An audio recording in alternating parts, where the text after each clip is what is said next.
어쨌든 소환이 돼서 뭐 수사를 하고 있는데 네. 솔직히 법조인의 입장에서 네. 결과는 정해져 있는 거 아닌가 싶기는 해요, 솔직히.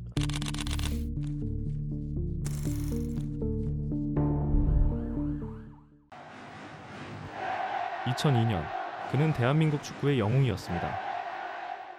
하지만 2026년 그는 도망치듯 미국행 비행기에 몸을 실었습니다.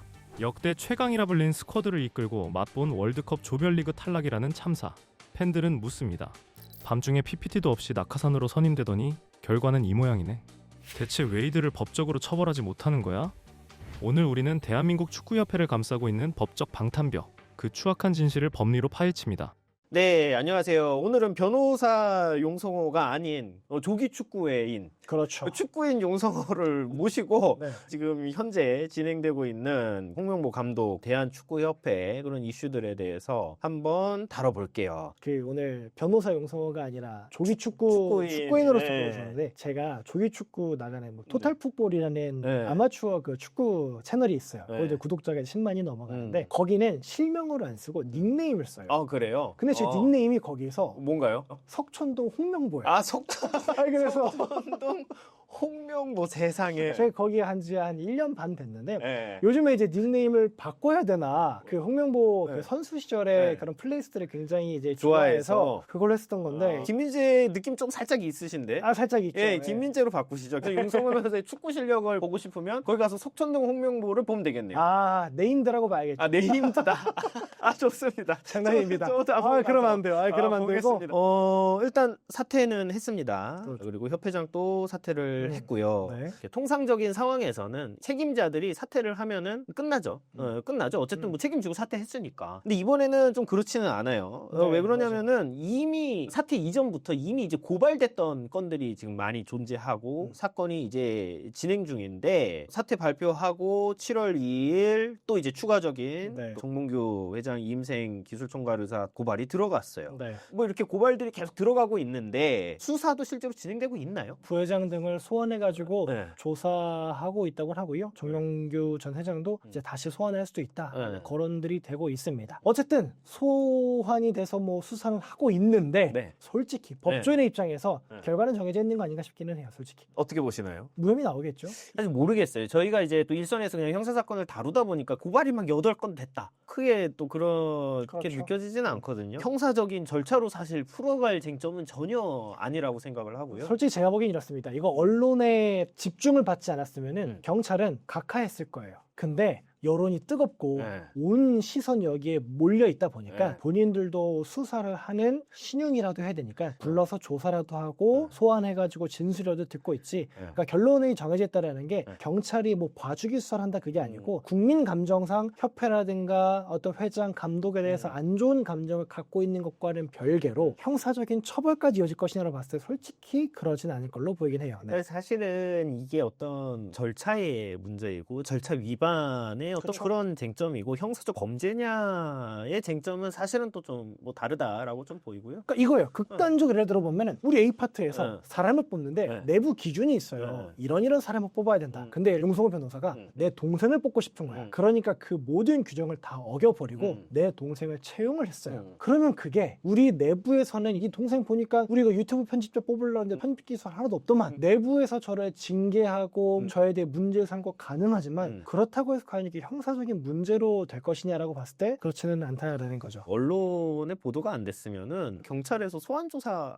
안 했을 것 같죠. 네. 지금 사실 절차의 문제예요. 요거 절차의 문제인데 감독 선임 과정에 면접을 한번 또 보지 않고 채용을 했어요. 네. 14년도 7월에 이임생 기술총괄 의사가 이제 밤중에 홍명보 감독을 찾아가서 이거 빵집 미팅이라고 하더라고요. 네. 이제 감독 측을 제안을 하고 뭐 별다른 뭐 면접이나 프리젠테이션도 당연히 진행을 하지 않았는데 반면에 당시에 물망에 오르고 있던 외국인 감독들은 파워포인트도 준비를 하면서 굉장히 좀 뭐 의욕을 보이고 있었던 이런 상황이었어요. 뭐 당연히 이런 어떤 선임 과정에 대해서 문체부 감사에서는 규정 위반이다라고 공식적으로 확인이 됐습니다. 네, 심지어 그래서 뭐 중징계 요구를 하기도 했었습니다. 네네. 네. 실질적으로 이런 부분에 대해서 중징계 요구가 있었으나 협회는 불복을 했죠. 네. 그래서 지금 행정소송 진행을 했었는데, 그러니까 이제 중징계 요구가 있으니까 중징계 요구를 취소를 해달라라고 이제 행정소송을 내리게 된 거죠. 1심에서는 패소하였고요. 문체부가 중징계를 요구한 것이 위법하지 않다라고 일단 법원에서 공식적으로 확인을 했는데, 뭐 그렇다고 해서 이게 형사적으로 범죄라를 확인한 거는 그렇죠. 아니잖아요. 네. 그러니까 중징계 자체가 적법하다. 그러면은 이제 이런 부분이 또 궁금하실 것 같아요. 법원 통해서 문제야, 이거 징계해야 돼라고 봤는데 형사적으로는 그렇지 않다, 이게 다르다라고 하는데 그게 조금 개념적으로 이해가 어려울 수 있을 것 같거든요. 네. 그러니까 쉽게 설명하면 이겁니다. 문제되는 행동이 있겠죠. 해서는 안 되는 행동. 예를 들어 제가 어른한테 반말합니다.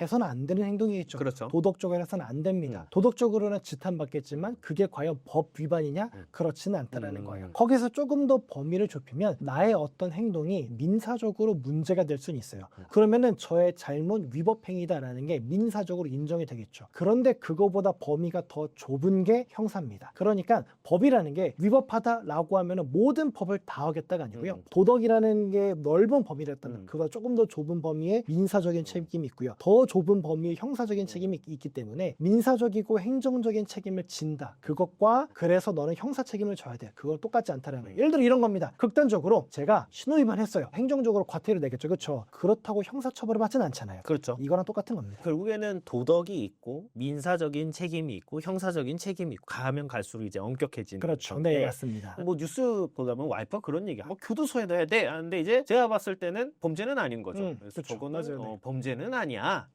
이 정말 그럼 나오려 있어요. 아니 그럼 법 위반한 거 아니야? 위반한 건 맞지. 위반한 건 맞지. 그러니까, 인식과 네. 그런 게 있는 것 같고, 어떻게 보면은 좀 이슈가 크게 되고 있다 보니까 네. 당연히 이제 형사적 책임을 좀 부담을 해야 될 것처럼 네. 그런 좀 느껴지는데, 조금 이게 좀 어려운 거는 있는 거죠. 이런 어떤 같은 맥락에서 그런 거 있어요. 홍명보 감독도 이게 그 선임 과정에서 국정감사 할 때 뭐라고 이제 이야기를 하셨냐면은, 내가 당시에 선발 기준 1순위였기 때문에 네. 협회 제안을 수락했다. 내가 1순위라서 수락했다. 뭐가 문제입니까? 이렇게 일단은 이야기를 하고 있어요. 근데 지금 저희가 논의를 하고자 하는 거는 1순위가 된 게 정해진 절차에 따라서 점수를 매겨보니까 1순위가 아니라, 그렇죠. 지도부에 의한 결정, 그냥 단독적인 결정에 의해서 1순위가 된 게 문제라는 거죠. 그 네. 포인트잖아요. 네. 어떻게 보면 홍명보 감독이 이야기하는 항변인데, 항변 사유가 법적으로 방어가 가능한 항변이라고 보시나요? 그러니까 법적인 걸 조금 이제 논외로 하고, 네. 홍명보 감독이 감독으로서 결과를 내지 못했고 선임 과정에 있어서도 문제가 있기 때문에 지탄받아야 된다고 생각을 하지만, 약간 그렇게 생각해요. 홍명보 감독의 문제는 아니지 않나. 이게 제가 이제 그런 홍명보라는 닉네임을 써서 그런 건 아니고요. 그거 굉장히 위험한 발언이기는 한데 예를 들어 뭐 이거- 의견이니까요. 예. 예를 들어 이거예요. 네. 자, 서령우 선수가 월드컵 때 좋지 못한 실력을 보였다고 하면서 악플에 시달렸어요. 그렇죠. 근데 그게 과연 서령우의 잘못일까? 그렇진 않다고 봐요. 음. 그 선수를 월드컵 팀에 뽑아 넣은 거는 감독이고,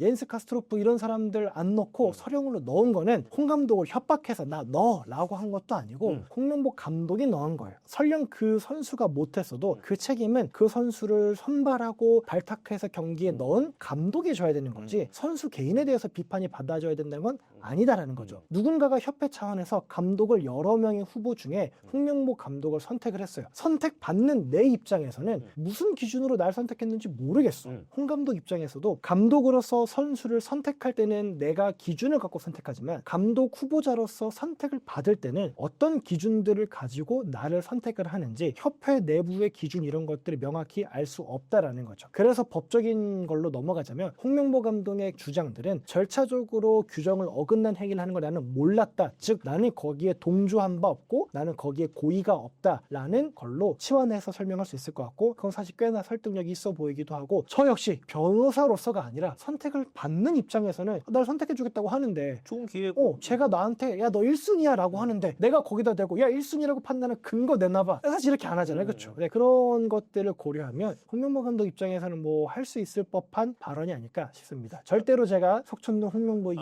때문에 그런 얘기를 하는 건 아닙니다. 그러니까 사실은 많은 사람들 또 지적을 하는 포인트가 그거예요. 홍명보 감독 정도의 어떤 위치에 있는 사람이면은 사실상 짝짝꿍에서 뽑는 거를 알았잖아. 알았으면은 받지 말아야지. 그거 받은 사람도 잘못이야. 인 건데, 건데 그거는 어떻게 보면은 굉장히 이제 아까 말했던 기준에서는 도덕적 범주에서의 그렇죠. 어떤 네. 비난 가능성인 것이고 형사적인 절차에서는 사실 어렵죠. 그러면 여기서 만약에 당시에 이제 협회장이었던 정몽규 그다음에 기술책임위원 이임생위원 가능할까요? 그들은? 솔직히 그쪽도 어렵다라고 봅니다. 네, 법리적으로 엄격히 따진다고 한다면요. 왜냐하면 규정을 지키지 않을 법한 타당한 이유가 있다라고 한다면 형사처벌이 또 이루어지지 않습니다. 예를 들어 이런 겁니다. 원래 기존에 있었던 클린스만 감독이 사퇴하고 나서 월드컵이 얼마 안 남았는데 그러면은 외국인 감독이 올 경우에 물론 실력 자체라든가 경험 이런 것만 놓고 본다고 한다면 홍명보 감독보다 외국인 감독이 훨씬 더 적합할 수 있겠으나 단기간 내에 우리나라 국가대표팀을 이해하고 선수의 특성을 이해하고 누구를 뽑을지 누구를 뽑지 말지를 결정하고 그런 다음에 팀을 만들어서 자기의 전술을 입히고 해야 되는데 우리나라 사람들 생판 모르는 사람 선수가 누군지도 모르잖아요. 독일이나 뭐 브라질 이렇게 좋은 팀들이야 해외 빅클럽에서 뛰니까 해외 감독들도 이 나라에 이런 선수들이 있고 이런 전술을 쓰면 되겠다 할 수 있지만 우리나라가 빅클럽에서 뛰는 선수들이 많이 없다 보니까 외국인 감독이 왔을 때 처음 보는 애들인데 얘네가 어떤 플레이를 하는지도 모르고 뭘 잘하는지도 모르겠어 라고 생각할 수 있다 보니까 짧은 기간 내에 팀을 완성할 수 없다라고 판단을 해서 국내 감독이었던 홍명보 감독을 선임했다라고 주장을 한다면 법리적으로 형법상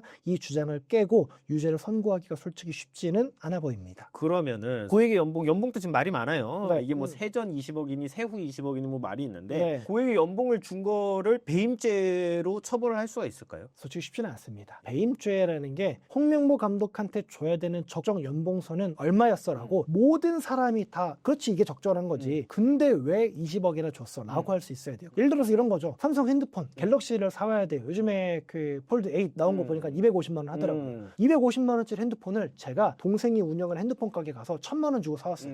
누가 봐도 배임이지. 그렇죠. 왜냐면 250이라는 가격표가 명확하게 붙어 있으니까. 그런데 감독을 선임하는데 가격표가 붙어 있지 않다 보니까 이 정도 가격이 적정 가격이었는데 왜 그보다 훨씬 더 많은 연봉을 줬냐라는 배임이라는 어떤 죄명은 솔직히 입증이 쉽지 않을 걸로 보입니다. 근데 요즘 사실 분위기로 봐서는 그거 20억 과하다라고 주장하는 사람들도 굉장히 많을 것 같기는 합니다. 과하다라는 게 과하다라고 생각할 수 있지만 과하다라고 내가 생각하는 것과 과한 걸 입증하는 건 달라요. 그렇죠.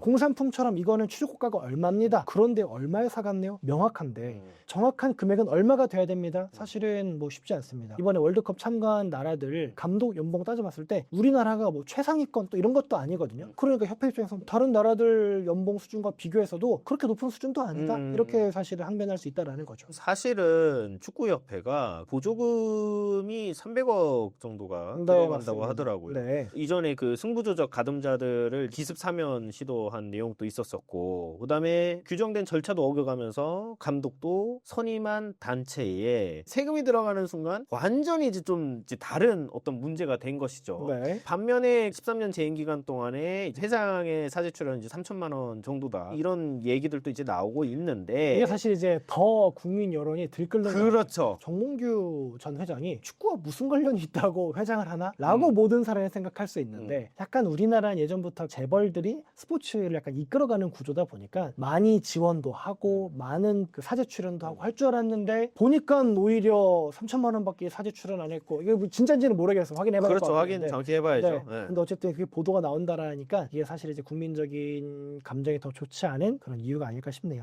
결국 이제 그해 이제 수반해서 이제 문체부 산하에서 혁신위원회 네, 맞아요. 박지성 네. 위원 필두로 해서 이렇게 운영을 하고 있더라고요. 결국에는 이제 국세를 이제 지원받는 조직이다 보니까 뭐 맞아요. 그런 식의 어떤 관리 시스템을 작동시킬 수가 있는 것이고 네. 그래서 좀 개선이 될 수 있지 않을까. 이번에 그 보셨어요? 전북 축구협회장 봤어요. 네. 박지성 네, 박지성 이용표 뭘 아느냐고. 뭘 아느냐. 네. 예. 무슨 용기로 그런 말씀을 하셨는지. 그러게. 그 전형적인 꼰대 마인드 아닐까요? 꼰대 마인드네. 니들이 뭘 알아? 근데 니들이 뭘 알아라고 하기에는 박지성 이용표 정도면 알 법하지 않나? 상황적으로 봤을 때 굉장히 좀 부적절한 표현이 그렇죠. 아니었는가 네, 싶은데 네. 많은 이제 축구 팬들 그리고 축구 팬들이 아닌 사람들도 굉장히 이 주제에 대해서는 좀 흥미롭게 좀 관찰을 하고 있는 그런 상황인 것 같은데 아무래도 혁신이 당연히 일단 좀 필요한 것 같아요. 축구인으로서 지금 뭐가 좀 시급하게 개선이 되면 좋을 것 같으세요? 아, 축구인으로서요? 축구인으로서 가장 시급하게 네. 개선돼야 되는 거는 지금 제가 육아 때문에 축구를 잘 못하는데 저의 축구 참여가 조금 더 축구 늘어나야 참여가 된다는 늘어나야 게 된다. 가장 좀 시급하게 그게 개선돼야 되는 시급하고, 거 예. 아닌가 싶고요. 거죠. 변호사로서는 어떠세요? 변호사로서는 네. 솔직히 이런 법적인 조치들을 거쳐가는 거는 결과적으로는 형사적으로는 무혐의가 나오겠지만 그래도 이런 과정을 거치는 것 자체가 이제 온 국민이 바라보고 있잖아요. 아무래도 그런 자정 과정을 거치는 거에 있어서 조금 더 자정이 될 수 있지 않을까. 사실 이런 문제 월드컵 끝날 때마다 나왔어요. 우리나라 보면 늘 이래요. 감독 선임합니다. 아시안컵이라든가 못 끝난 다음에 야 못해 잘라. 월드컵 1년 앞두고 소방수 투입. 그런 다음에 월드컵 결과 안 좋고 또 자르고. 늘 이런 거의 반복이었거든요. 그렇죠. 늘 예전에는 감독이 항상 모든 책임을 지고 감독한테 모든 화살이 꽂혔었는데 이제는 다행히 그 뒤에 흑막처럼 보이는 협회까지 좀 이제 자정할 수 있는 기회이기 때문에 이 기회가 또 언제 올지 모르거든요. 사실 그래서 이 기회를 많은 축구인 분들께서 좀 어느 때보다 뼈를 깎는 좀 혁신이 있었으면 좋겠습니다. 네, 좋습니다. 일단 뭐 저는 그냥 뭐 요걸 보면서 느낀 거는 절차라는 것이 결국에는 이래서 중요하다. 그렇죠. 이게 아무리 결과가 안 좋아도 절차를 지켰으면은 그거에 대해서는 수긍을 이제 할 수 있는 것인데 절차라는 것이 우리가 때때로는 굉장히 형식적인 절차에 불만을 제기 왜 이런 걸 해야 되냐 의미 없이 이걸 왜 해야 되냐 뭐 이런 어떤 이야기들이 많은데 절차라는 것의 중요성을 굉장히 크게 보여준 사건이 아닌가. 그리고 절차가 무시되었을 때의 결론도 좋을 수 없다 이런 거를 좀 시사하는 사건이 아닌가 싶습니다.